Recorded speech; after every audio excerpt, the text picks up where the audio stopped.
What's going on, folks? I feel like with this episode wouldn't be okay without stating the shooting that happened in Wisconsin of Jacob Blake, who got shot 7 times in his back. There's so much going on in this country, and it's unfortunate that this still has to continue and still going on in our country. And my prayers and condolences go out to the family of Mr. Blake.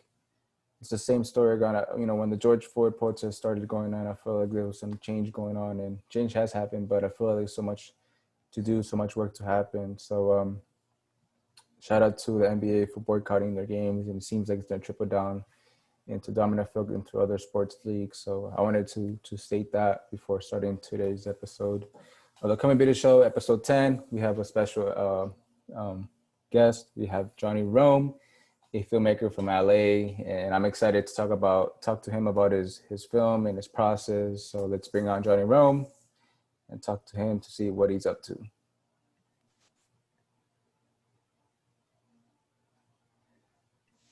So is it Jonathan Rome or is it Johnny Rome?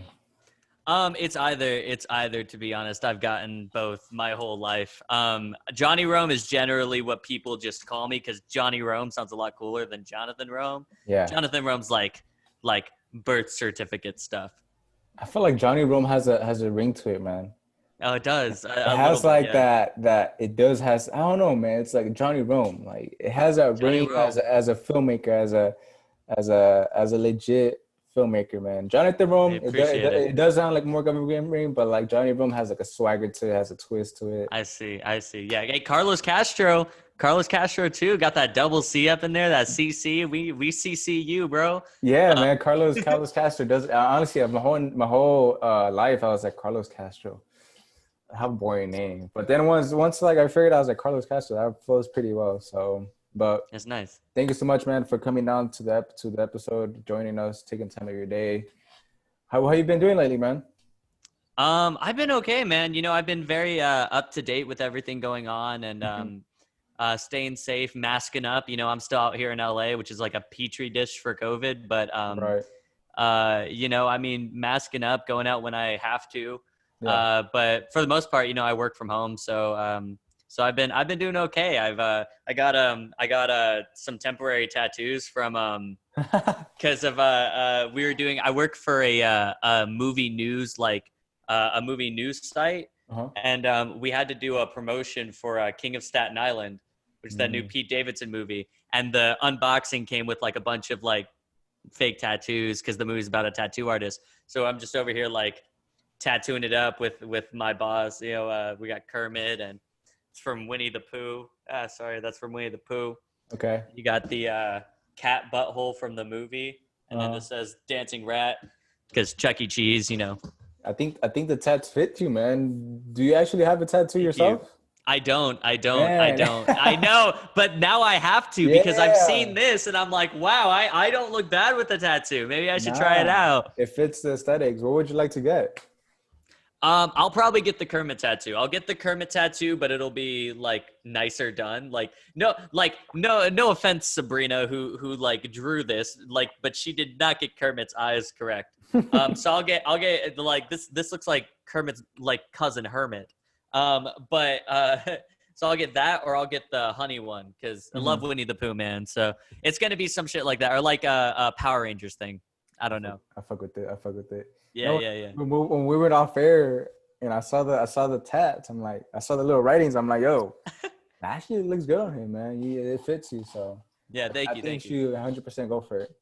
So yeah, man, let's talk to us about your growing up experiences, growing up in Salinas, and obviously you live in LA now, trying to make as a filmmaker. So tell us about that transition from Salinas to LA and your whole, you know, growing up experience.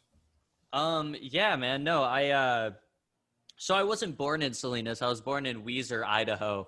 But I grew up in Salinas. You know, I was in Salinas from when I was like 2 months old or something. Like you know, we were just in Weiser, Idaho when I was born.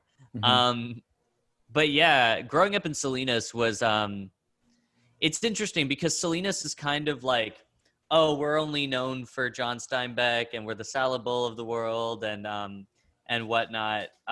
So you know, with Salinas, with growing up there, it's I had a good childhood. I had an okay childhood. Look, I had a sorry, I'm like stumbling. Do you edit these? No. Oops. Okay, well, sorry everyone. We're going straight Um, live, baby. oh, great. No, I grew up in an abusive household, which meant that as often as possible, I was getting out of the house and I was doing things. So, you know, I count myself lucky to have grown up in Salinas because Mhm. it's so multicultural. You know, obviously there's a lot of Hispanics there, and that the friends I've had and the families that I've been introduced to and I've been able to stay with. I mean, they're absolutely incredible. You know, teaching me Spanish, teaching me how to make food. Like I can make pozole now, you know, which is kind of awesome. It's very nice, you That's know, an to have accomplishment. that skill. I'm very That's proud of it. huge. Yes, I'm you know, I love it, and I love cooking too. So it's just it one and the same, but also living with some Filipino families, some white families, you know, just getting exposed to a lot of different cultures. It was a really enriching childhood. Hmm. And I count myself lucky to have that kind of reaction to what was going on, like in my house, you know, because I didn't, you know, I didn't know my dad, so it was just me and my mom, of course, was my abuser. A lot of like some physical stuff, a lot of like mental, emotional, and then of course some, you know, some physical stuff. It got pretty intense sometimes, but I always had an escape with school because you have to go to school, you know, no matter what. You know, I had to go to school. So going to school and doing theater and meeting like all these different people and getting introduced to a lot of creative outlets. That really helped me get through my childhood. You know, it really helped me. It helped me figure out the person I wanted to be, Hmm. even though I say this all the time, like, you know, it kind of formed an ego on me. And that ego was probably my most damaging trait in high school. I was really, I think I was really like, more egotistical than I meant to be. And it felt, disingenuous. I wasn't able to figure out who I was as a person until I moved to LA. Um, but I'm happier now. I'm a lot happier, and I've grown a lot, and I owe so much to so many people over there. But Salinas is like, you know, Salinas is such an artistic community, like not talked about it enough. A But hundred percent. yeah, like beyond, like we have incredible musicians in Salinas, but we also have incredible writers. We have artists, just like, and Salinas needs to be known for that because like like why are we not known for that? We have so many incredible artists, but they don't have the foundation to put their work out there. A lot of them, you know, a lot of them, and it is work on your end, and there are some people who you know need to put in that work, but Hmm. also just the opportunities to express that work, you know. Like I know you had a gallery up in Monterey. Hmm. Was it last year or the year before? I believe it was 2019. So yes, about last year Mm-hmm. in May. Yeah, I Yeah. I really wanted to go, but I wasn't able to. But I saw that you had your gallery up, and it looked beautiful. Thank you. And then you know, of course, like the opportunities, like the film festival out there in Salinas, and the poetry contest. That's all so enriching. And the first Hmm. Friday art walks hosted on in Old Town, which Hmm. I'm so sad about Old Town. Like the trees are so nice, but now they're gone. Um, That's a so whole much nother is happening. mess. It's a whole other A thing. lot. But yeah, Salinas is such a creative outlet, you know, I'm kind of sad that it's not as known for that as it should be.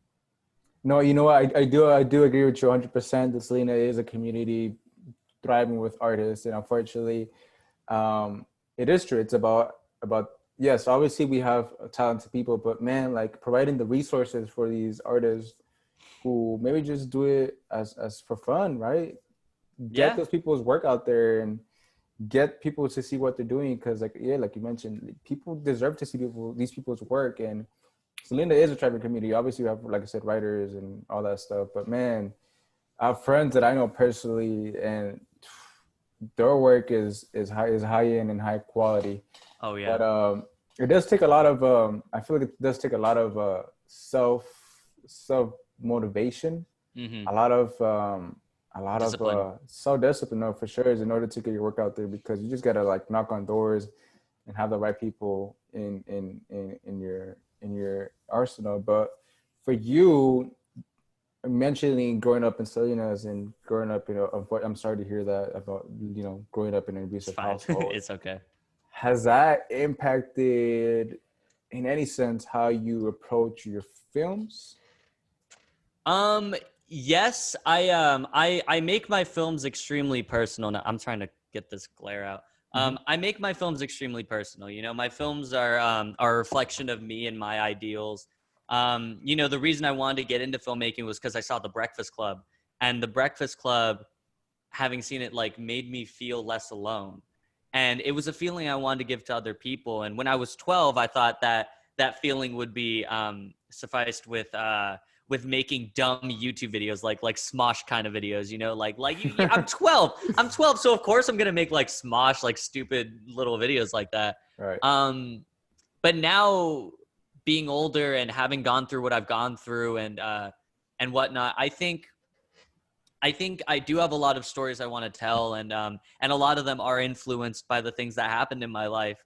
Mm-hmm. You know, my most recent film, Here Lies Lauren, that one is specifically like drawn from, you know, what happened with me and my mom. But also like my other films, just anything I do, everything I do has to be a reflection of either my ideals or a story that I think should be told. I used to be, you know, when you're in high school, you're just making films to make films. It's quantity over quality, but now it's quality over quantity. Of course. You know, in high school, I was just making stories because I was like, okay, cool. Like, I'm the filmmaker. I'll make films. Da da da. Here's a film. Here's a film. Um, but now it's when I have my name on something, it's because I believe in that thing. It's because I truly believe that it's a story that should be told, or it's something that needs to be talked about. You know, especially, you know, because I'm a huge advocate for diversity and minorities, and establishing like creative outlets for youth, and you know, that's important to me, Mm-hmm. and I want that to be seen. I want that to be seen through my films, but also through the work I do that's not filmmaking. Right. No, and talking about Here Lies Lauren, the short film that you recently produced, Mm-hmm. and when I first saw the whole 13 minute clip, it was just strong. It was emotion. You felt the character. You feel like that character actually lived that life of abuse with its mother.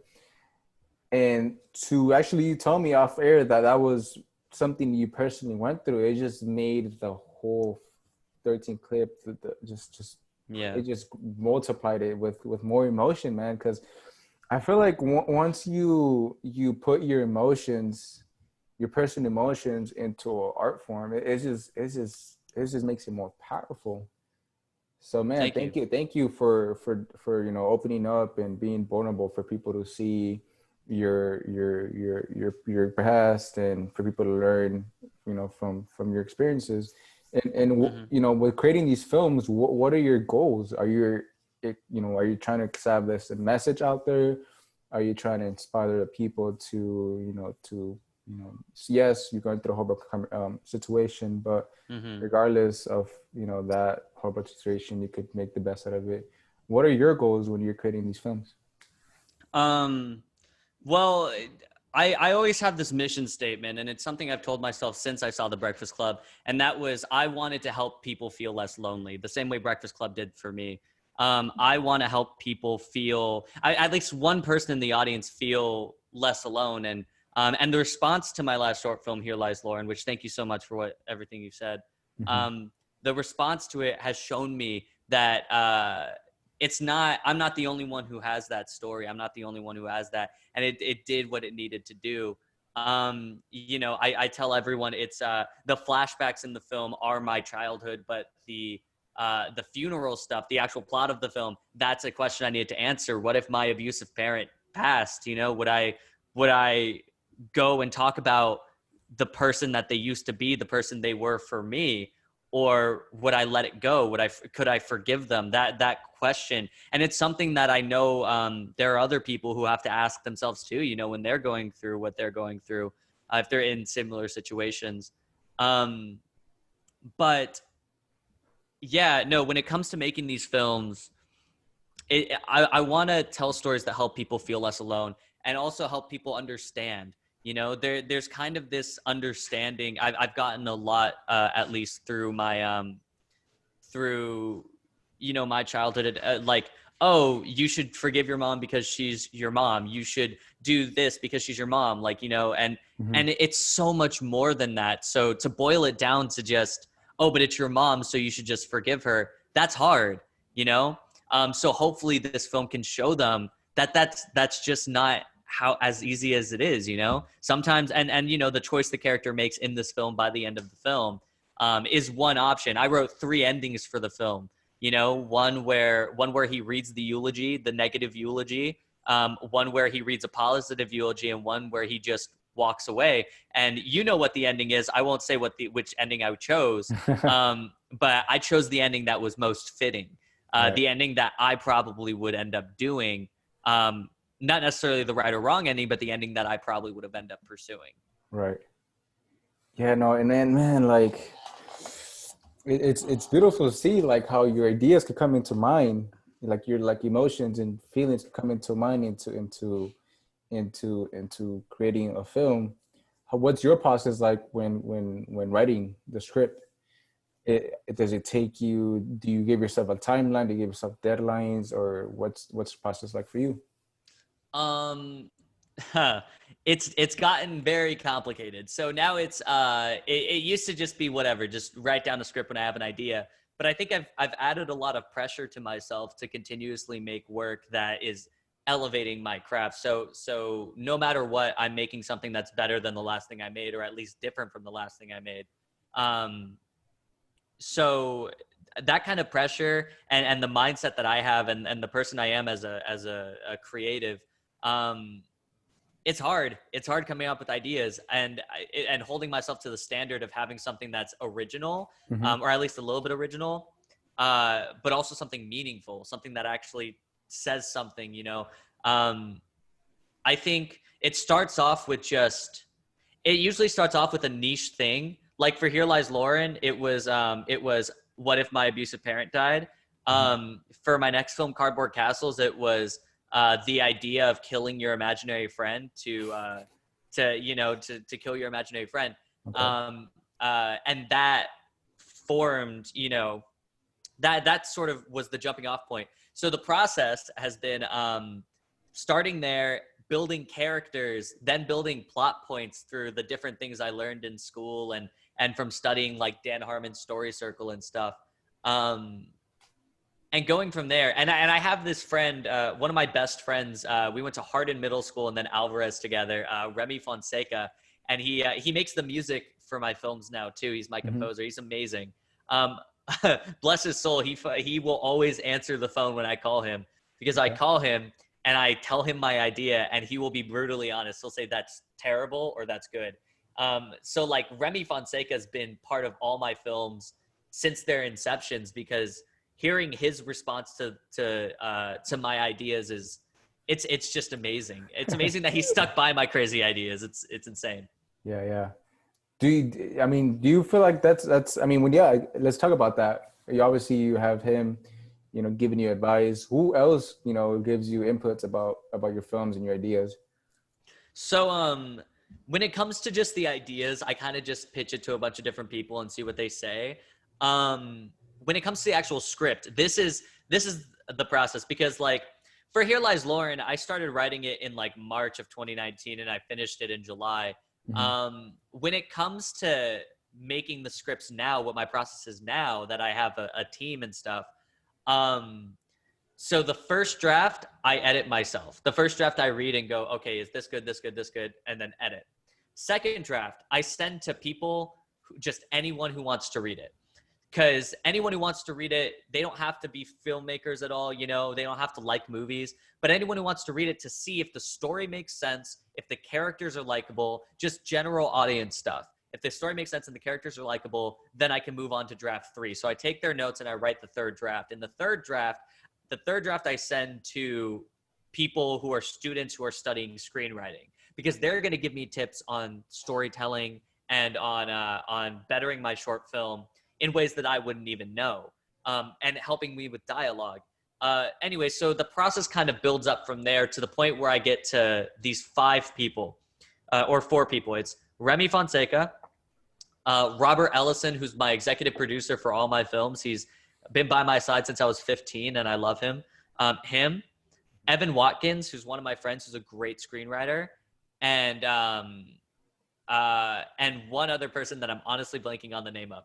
But I sent it to Fred, and then Fred Thornton. He was in charge of the CSSA program that I went to at Cal Arts, the summer program. I sent it to those 4 people because those 4 people are going to give me my hardest notes. They're going to give me the most changes to make, and they are going to tell me when the film is ready. Mm-hmm. After I get their approval and their notes, that's when I know the film's good. And that's when I go, okay, let's make this. And I mean, let's talk about Here Lies Lauren, because I have so many questions about the team. How do you go about constructing a team? It's like, all right, so you have a script. Who do you send? It's ready to go. Who do you send it to? And after that, how do you start picking the team together and start shooting? It was hard because Here Lies Lauren is the first film that I've actually had a full crew on, you know. Mm-hmm. It was the first film I made out here where I had a full crew. So with Here Lies Lauren, where it started, I knew I wanted to make it. I knew I had to find a producer at my school, Columbia College Hollywood in Los Angeles. I knew I had to find a producing student. I knew of one that was in my grade, and his name's Sean Farley, and I pitched it to him at the dorms. We sat in the lounge area of the dorms, and I pitched him this idea, and he was head over heels for it. Then he said we needed to find an AD as soon as possible. I knew of one AD that I particularly loved, and his name is Felix Malms. He's a very tall German man, and he is quite beautiful. He's amazing. And I sat down with him to pitch him the idea, but then to ask him to recommend me an assistant director. And I pitch him the idea, and suddenly he's giving me his ideas on how to make the production good. And then at the end of it, he's like, by the way, I'm your assistant director. Like, he told me he was going to do it. And I was like, okay. And that was what we needed, because Felix Malms has been at the school for so long. He knows everyone in the school. Mm-hmm. He was the reason we got a crew. He got our crew together, because when you tell a bunch of film students like, oh, you know, Johnny Rome is making a film, everyone's like, who's Johnny Rome? Like, I don't know who that is. You know, it was like my second year there, or like the end of my first year there. Yeah. So Felix got the crew together. And you know, some of which were my friends, a lot of which were just people we contacted. You know, Lily Tran came on board as my second AD, who helped out with a lot of that too. And then it just took off, you know, so script is done, give it to the producer, find the AD. And after that, it's just getting the crew together, getting pre-production together, you know, shot list, finding a cinematographer and stuff. And all that I couldn't have done without Felix. Felix got that whole crew together for me. And you saw the film, the crew is perfect. The crew worked so well together. You know, it was a smooth set. You know, we had almost no problems. I agree. When working with a big production, what challenges arise for you personally? What's been like, what was the hard? Obviously, it seems like getting the crew together working with the crew wasn't too difficult, but what are challenges that you face as a director when doing these type of work? Well, one thing that I thought I would have more of a problem with is because in Salinas I was making films more or less by myself. I had friends who were helping out, and I love those friends dearly. So if they're listening, I'm sorry that but like, you know, but more or less it's me doing the camera work, me directing, me writing, me editing. Like that's how it was in Salinas, because that's just how it is when you're a high school filmmaker. That's just how it is.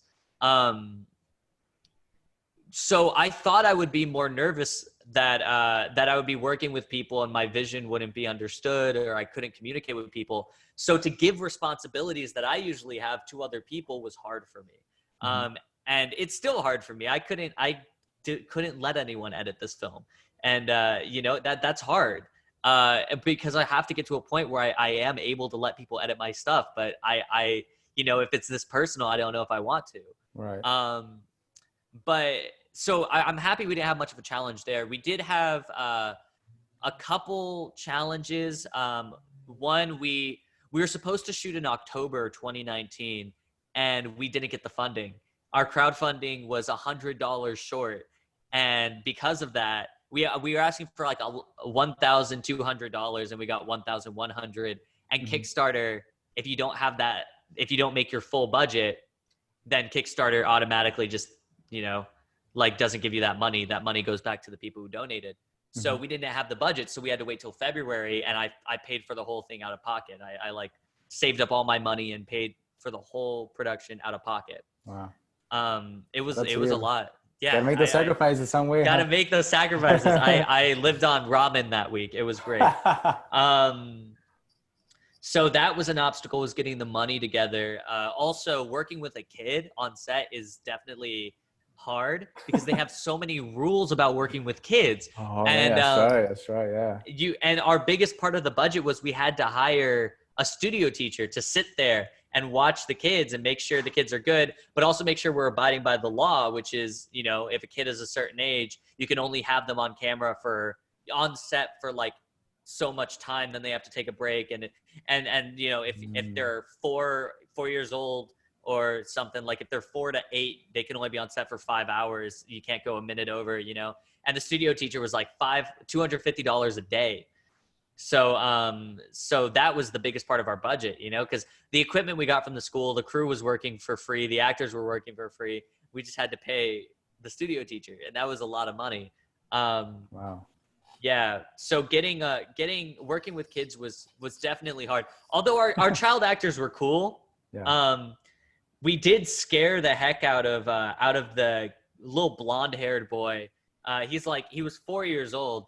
And I don't know why we didn't warm him up to set first. We just kind of said, okay, you're on. And he comes on, and there's just this funeral of people sitting there looking at him, and he's supposed to act, and he was nervous. So he just sat, he wouldn't do anything. So we just sat down with his dad, and we were on hold for like 20 minutes, and we were like, what do we do here? So that was maybe one of them. That was definitely a huge obstacle, was something like that. But no, again, like it was pretty breezy. I'm very blessed to have the crew I had and the people behind my back. I think this film went pretty smoothly, and I'm really excited for more people to see it. No, man, exactly. So we'll definitely provide a link to the film in the description box. But tell us about your upcoming projects. You talked about a film about killing your imaginary friend. Talk to us about that a little bit more. We just announced pre-production for my next short film. Going to be produced by Robert Butler III, and Felix Malms is my assistant director once again, and Remy's coming back for music. The whole team. There you go. So after I finished Here Lies Lauren, I was like, okay, what's my next project? Like, I was like ready. I was like, let's get on it. And I'd been told a lot that I'm very immature for my age. And someone told me once, like, oh, you're still a kid, or like, you're still a kid, with the emphasis on the still. And it like I'm 20, but I'm not mature enough, is what they were saying. And I don't know why that affected me. I heard that and I went, wow, like the expectations of what I have to be when I'm 20. I don't think I am definitely goofier than most adults. I definitely have a more imaginary mindset.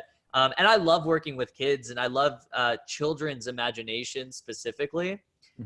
So I would never tell a kid to shut up if they're talking about their imagination. I would never tell them to stop. I think that's a very healthy thing, that they're expressing their imagination and creativity. So this story stems from that, expectations, and what it means to be a child and what it means to be an adult. The film is called Cardboard Castles. It follows Charlie, who is 18 years old, about to leave for college, and his dad believes that you need to completely abolish childhood, get rid of childhood. You can't be a child if you want to be a successful adult. So the way we show that is Charlie decides that means going into his imaginary world and killing his imaginary friend Rex, which like that was the seed of the idea. It was I want an imaginary friend to like almost die because of something. like the rest of the story is basically the imaginary friend is trying to show Charlie, just remind him about what's great about childhood. You know, how things are just better when you're a kid sometimes. You don't have as many responsibilities. And the simplest mindsets, like there's this one line in the script that I love, and it's Rex, the imaginary friend, says, "We live to possibilify the impossible." And Charlie looks at him and goes, I don't think that's true. And Rex says, I like things better when it was. That kind of mindset where when you're a kid, anything is possible. Anything is possible. Yeah. You could build a castle on Mars, but now when you're an adult, castles are made out of rocks, not cardboard, you know? That's the general plot of the film. There's so much more to it that I'm so excited for people to see. Like the plot goes beyond that. It's very Where the Wild Things Are, Winnie the Pooh, Lego movie style things. And what's cool about it is the use of cardboard. And the reason it's called Cardboard Castle, we're actually in the imaginary world. We're using cardboard to create some of the costumes, some of the props. The castle itself is made out of cardboard, which makes the film a little bit more unique in its premise and stuff. And it calls you back when you're a kid. What are you making out of cardboard? You're making rockets, you know, you're making like swords and shit. That's very important to me, that we're capturing the essence of a child and through an adult, and this story, the message of the story, in finding a balance between adulthood and childhood. That's just really important to me. And I think it's something that everyone goes through, and it's a story that needs to be told. I mean, man, I don't think people know this about us, but man, I think we were neighbors in our childhood, and I remember you and I used to play outside and whatnot. But man, I think childhood is something you never get back, because once you're an adult, man, you're an adult, and it just gets, you know, more responsibilities and more stuff and more chores and blah blah blah. But no, I mean, shit, that's awesome that you're, you know, putting your imagination into this film, because it sounds like it's gonna be something more playful. Yeah. Something more playful, something more dreamy, something more, you know, it's bigger than any film I've ever done. Yeah, exactly. It's, you know, it's more than just a straightforward drama. It's more than just it takes place in an imaginary world. We have an imaginary friend made of makeup and prosthetics. We have a scene where the main character fights snowvipers, which are snakes with legs that are trying to attack them. Yeah. We have so much in this film, but at the heart of it is still heart, and you're sad and you're tense because you never know if Charlie's going to kill Rex or not throughout the whole film. You never know if it's going to happen. And you know me, I like my twists, man. There's that twist in Here Lies Lauren that no one saw coming, that comes halfway in the film, that throws a wrench in everything. So, you know, there's definitely a twist in this film too. And I'm really excited to get it started, to get people casted and stuff, and getting it together and letting people see the film, because I think this is an important film. You know, and I don't know, I'm really excited. No, I'm looking forward to it, man. Is this gonna be more like an animation type of film, or is no? Okay, because when I saw the cover, that would be more like animated. Right. No, it's so that was just a cover that was drawn by my incredible friend Jaslyn Navarro, just to announce that we're doing pre-production, because I didn't really have anything else. But no, we're doing live action, and I have this is a prototype type of one of the props of the crown that's worn by the king himself. There you go. So I'm really hyped. You know, again, we're going handmade for this. No CGI, no animation. These are costumes. These are people telling this story that's important to people. That's what it is. Man, you're legit, bro.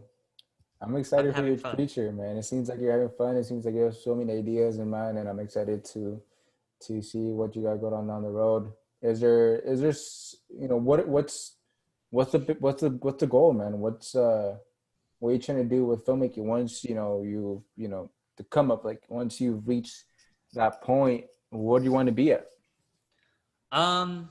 Look, man, I want to make movies. You know, I want to be a writer director, obviously successful if I am so lucky. You will be, man. Thank you. And I mean, I have so much respect for you and admiration for the art you create too. And the way you capture images is incredible, man. Thank you, man. So as far as me, and my goals, the end game. Look, I want to be a ride director. That's no secret. I already said that, but I'm very passionate about diversity in media and diversity and stuff. I currently, of course, work at Geeks of Color, which is a news organization that's particularly tied to promoting diversity in movies and TV and books and stuff. And then I also work. I'm the host and editor, co-host and editor of the First Few podcast, which we talk to BIPOC people and have them share their stories and whatnot and organizations. That's important to me. And so is establishing creative outlets for youth. When I get to that point in my life, I want to go back and create film programs, poetry programs, just creative programs for youth and underprivileged communities. I think places like Salinas that are brimming with artists that just don't have that support, I want to be that support. I want to be there financially. I want to be there as an educator if I can. I want to give back, because all throughout high school, all throughout me creating in Salinas, too much of that felt like I was creating for me. Too much of it felt like I was creating because that was my ego. I care about people so much. I'm genuinely fascinated by people, and I care about people and their development. I think creativity is a big part of that. And I would like to give back to people, because I think people deserve that outlet. People deserve happiness. And creativity, a life without creativity is a life that's not worth living, in my opinion. So whatever it is, I want to establish that as my prime goals. I want to create youth film programs. I want to create scholarships and fellowships and grants for young filmmakers, young poets, people to publish what they want to publish and create what they want to create. That's the end game. That's the end game. I could give a shit if I end up being an Oscar-winning director or something. I as long as I can give back to people who deserve it, right? That's what's important to me. And I love how you mentioned that, giving back to community, giving back, having these artists have the necessary resources. And it also piggybacks to what you mentioned earlier at the beginning of the podcast about Selena having all these artists, but yet the resources and the platform is not there. So thank you, man, for doing that, because I'm on board with you too, man. I feel like giving back is so important, because once you give back, you receive something, man. And I feel like you receive so much gratitude and so much love. So I'm excited to see what you're going on next, man. I appreciate you coming on to the podcast. Thank you so much, man. Before we go in today's show, I'm going to ask you quick, rapid questions. Whatever comes to mind, Let's do it. All right, man. Favorite movie? Fuck. Goddamn. Why'd you start with this one? Won't You Be My Neighbor? The Mr. Rogers documentary, not the Tom Hanks movie. All right. Favorite director? Jon Favreau. Favorite color? Blue. All right. Favorite city? Rome, Italy. Johnny Rome, right? All right. 3 words I would describe you. Fucking piece of shit. No, fuck, dude. Why you asking me to do this? Is this a Bumble profile? Are you creating my dating app profile? God damn. We're trying to get you going, man, and then the good. Look, I'm passionate. I am driven. Okay. And I am slightly above average looking. There you go. All right. There you go. I like it, man. Johnny Rome, thank you so much, bro, for taking the time. Episode 10 of Come Video Show. Where can people find your stuff? You can find me on follow me on Twitter and Instagram at It's Johnny Rome. That's where I'll post all the updates for my films and whatnot. I have a YouTube channel, Jonathan Rome. You just pop on YouTube, Jonathan Rome, first one there. Almost to 1,000 subscribers, which is fun. Nice. Geeks of Color, First Few podcast, all that. You can find it through my social media. So at It's Johnny Rome. Yes, sir. Awesome, man. We'll have the description, and we have those links in the description box. People check out your work. So thank you so much, bro. Like I said, we'll stay in touch, and good luck, man. Hey, thank you so much, and good luck to you, man. Thank you.